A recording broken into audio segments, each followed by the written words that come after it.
Assalomu alaykum hurmatli YouTube kuzatuvchilari. Meni Mustajob duolar kanalimga xush kelibsiz. Men sizlarga bugun yetkazib berishni maqsad qilgan duoyim muborak Qur'oni Karimning eng avvalida kelgan va eng ulug' suralardan bo'lgan Fotiha surasini fazilati haqida qisqacha gapirmoqchiman. Bu surani tafsirida juda ko'p fazilatlar aytilgan. Men sizlarga shulardan bittasi haqida gapirmoqchiman. Bu surani ochuvchi degan ma'nosi haqida aytmoqchiman. Buni o'zim juda ko'p marta sinaganman va guvohi bo'lganman. Shuning uchun sizlarga ham tavsiya qilmoqchiman.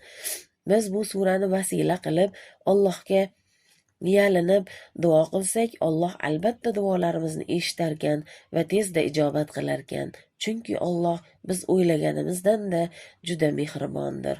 Alloh hamisha hammalarimizni duolarimizni ijobat qilsin.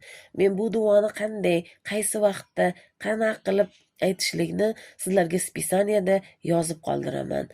Hamisha hammalaringning duolaring ijobat bo'lsin. Sog' va salomat bo'linglar.